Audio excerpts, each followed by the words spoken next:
जैसा पढ़ो वैसा जियो।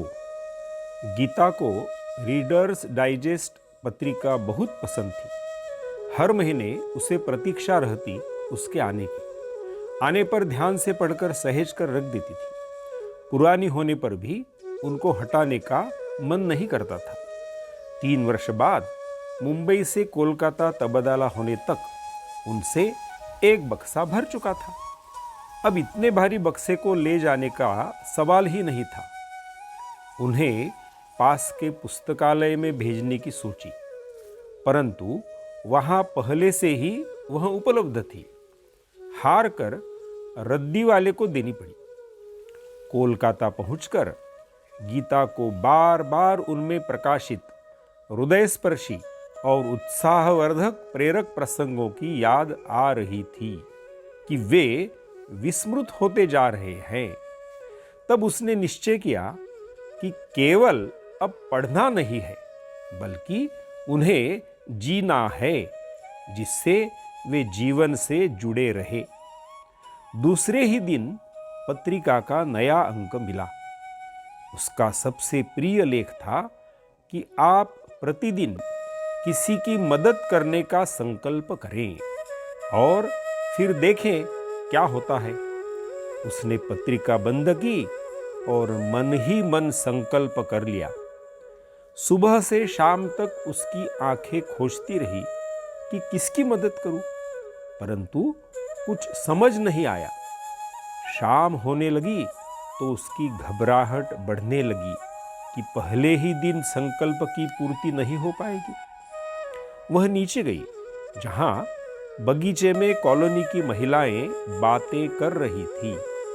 वहीं पर खड़ी एक छोटी बच्ची की ओर ध्यान गया तो पाया कि उसकी फ्रॉक में बटन के स्थान पर पिन लगी हुई थी।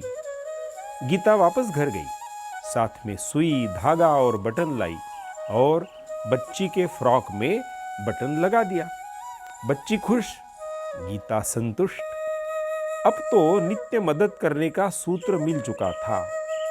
सब्जी लेने बाजार जाती तो पड़ोसन को उसकी आवश्यकता की वस्तु ला देती। आसपास के बच्चों को पढ़ाने लगी तो नित्य कुछ ढूंढने की आवश्यकता ही नहीं रह गई। पढ़ने वाले बच्चे घर आ जाते, बच्चे प्रसन्न, उनकी माताएं खुश और गीता आत्मसंतुष्ट। जब कभी पड़ोस की महिलाएं कहती थी कि आप तो महान हैं, तो गीता का उत्तर था, मैं यह सब स्वांतः सुखाय करती हूँ। इसमें महानता जैसी कोई बात नहीं है। जन्मदिन का उपहार। समर्थ की एक आंख में जन्म से ही भेंगापन था। डॉक्टर की सलाह लेने पर बताया कि आंख का तिरछापन ऑपरेशन से अभी ठीक हो सकता है। इस बात से वह आशान्वित तो था, लेकिन मन में इंजेक्शन के दर्द का भय भी समाया हुआ था। उसे ऑपरेशन के लिए अस्पताल ले जाया गया। उसने वहां उपस्थित सभी मरीजों को देखा। उसका ध्यान एक ग्रामीण गरीब वृद्ध की ओर गया। वह मोतियाबिंदु का ऑपरेशन करवाने हेतु आया था। जब नर्स सिरिंज लेकर जांच के लिए खून लेने उसके पास आई तो देखते ही चीखने लगा, मुझे नहीं करवानी खून की जांच और ऑपरेशन। आसपास खड़ी दूसरी नर्सों ने उसे पकड़ लिया। वह अपना हाथ छुड़ाने के लिए प्रयास करता रहा, चीखता रहा, छोड़ दो मुझे, छोड़ दो मुझे। इसी हंगामे के बीच जांच के लिए खून ले लिया गया। जांच के बाद ऑपरेशन से पूर्व उसे अचेत कर दिया गया था, इसलिए उस समय के दर्द का कोई एहसास उसे नहीं हुआ। आंखें खोलने पर वह आश्वस्त हो गया कि अब कोई दर्द करने वाला कार्यक्रम नहीं बचा है। उसने प्रभु को धन्यवाद दिया। चेहरे को दर्पण में देखा तो बहुत प्रसन्न हुआ कि अब मेरी आंख बिल्कुल ठीक हो गई है। वह पहले कई बार तिरछा देखने के कारण दोस्तों के बीच शर्मिंदा महसूस किया करता था। कुछ समय पश्चात उसका जन्मदिन आया। तो परिवारजनों ने पूछा, समर्थ, अब की बार जन्मदिन को मनाने की क्या योजना है? हर बार तो तुम किसी अच्छे होटल में अपने दोस्तों को बुलाकर पार्टी दिया करते हो।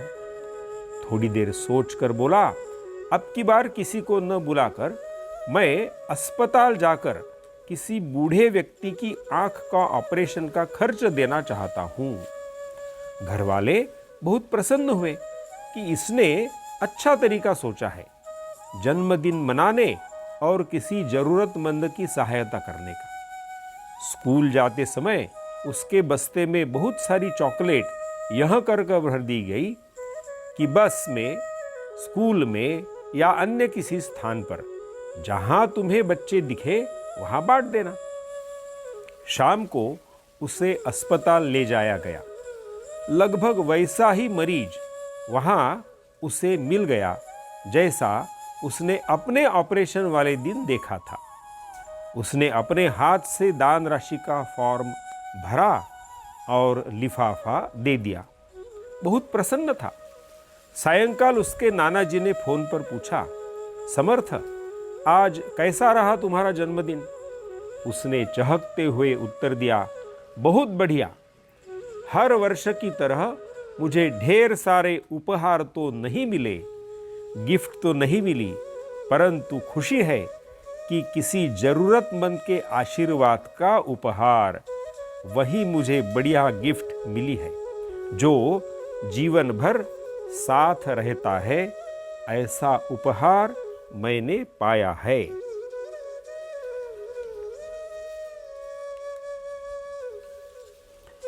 हनुमान सा बनो।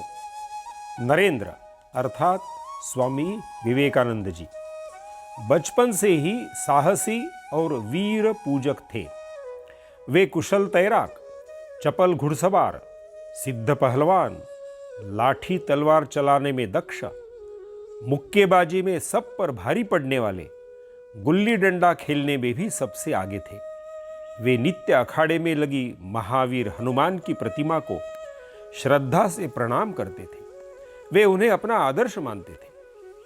शिकागो से अपने शिष्यों और गुरु भाइयों को लिखे पत्रों में उन्होंने इस बात का अनेक बार आह्वान किया था कि महावीर हनुमान की तरह बनो।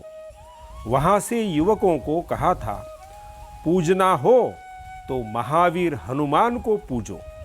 उनके जैसा बलवान, स्वामी भक्त और सेवक बनो, वरना इन जड़ पिंडों की पूजा का क्या लाभ है? हमारे यहाँ मुगल आए, अंग्रेज आए, इन्होंने हमें गुलाम बनाया। इसकी वजह मात्र हमारी शारीरिक और मानसिक कमजोरी थी। यदि हमें आज़ाद होना है, फिरंगियों के देश के बाहर निकालना है, तो दब्बूपन से यह नहीं होने वाला। लुंज पुंज सा गोरा गोरा दिखने वाले शरीर से नहीं होने वाला, भीरू मन से नहीं होने वाला। यह होगा प्रबल मानसिकता, फौलादी शरीर और अदम्य साहस के बल पर। इसके लिए हमें महावीर हनुमान को आदर्श बनाना होगा। मेरी इच्छा है कि घर घर में हनुमान की पूजा हो, हर बस्ती में उनके नाम पर अखाड़ा हो। भारत ज्ञान के प्रकाश की साधना। दिनांक 25 दिसंबर 2007 को गीता ज्ञान प्रतियोगिता 2007 के प्रथम पुरस्कार वितरण कार्यक्रम में मुख्य अतिथि स्वामी श्री शेषाद्री जी महाराज ने बालकों को गीता के गूढ़ विषय के बारे में सहज ग्राह्य ढंग से समझाया। कर्मण्येवाधिकारस्ते मा फलेषु कदाचन के बारे में बताया। आप नित्य स्कूल जाने के लिए बस पकड़ते हैं। संभावना है बस मिल गई, चढ़ गए और स्कूल पहुंच गए, कर्म का फल मिल गया। दूसरे, आपके पहुंचने से 1 मिनट पहले बस निकल गई, कर्म किया, फल नहीं मिला। तीसरे, आप बस में चढ़ने हेतु जा रहे हैं, आपके मित्र के पिताजी कार से अपने बेटे को स्कूल पहुंचाने जा रहे हैं। उन्होंने आपको भी कार में बिठा लिया और विद्यालय में आराम से एसी कार में पहुंच गए। कर्म किया, अपेक्षा से अधिक फल मिला। चौथे, आप बस में चढ़ने जा रहे हैं कि बगल से निकलने वाले मोटरसाइकिल सवार ने टक्कर मार दी, गिर पड़े, सिर में चोट लग गई, विद्यालय की बजाय अस्पताल जाना पड़ा, विपरीत फल मिला। कहने का तात्पर्य है कि हमारा अधिकार कर्म करने पर है, फल पर नहीं है। फल मिल सकता है, कम मिल सकता है, नहीं मिले, ज्यादा मिले और विपरीत भी मिल सकता है। यह मानकर चलने से जीवन में दुखों का अनुभव नहीं होता है। उन्होंने यह भी बताया कि कर्तुम अकर्तुम अन्यथा कर्तुम के अनुसार हम किसी कर्म को कर सकते हैं, नहीं कर सकते हैं या अलग तरीके से कर सकते हैं। उदाहरण देते हुए बताया कि हम जा रहे हैं, हमारे पांव के आगे मुंह में दाना लिए चींटी को जाते हुए देखा। हम चींटी को निकल जाने का अवसर देने हेतु रुक सकते हैं। चींटी की जान की परवाह न कर उस पर पांव रखते हुए आगे निकल सकते हैं या फिर चींटी को बचाते हुए अपने मार्ग से हटकर या उसके ऊपर से उछलकर निकल सकते हैं। भारत और महाभारत का अर्थ स्पष्ट करते हुए उन्होंने बताया कि भा का अर्थ है ज्ञान और रत का अर्थ है लगा रहना, साधना करना। इस प्रकार भारत का अभिप्राय है ज्ञान की साधना या ज्ञान के प्रकाश की साधना। महाभारत का अर्थ है भौतिक ज्ञान विज्ञान की साधना करना। इस प्रकार भारतीय का अर्थ हुआ उच्चतम ज्ञान विज्ञान की साधना करने वाले। हम उन ऋषियों के वंशज हैं जिन्होंने ज्ञान विज्ञान के शिखर का स्पर्श किया है, अपने भीतर आत्मज्ञान के प्रकाश को देखा। हमें अपने अतीत के गौरव का भान होना चाहिए और प्रयास करना चाहिए कि उस दिशा में कदम बढ़ाएं।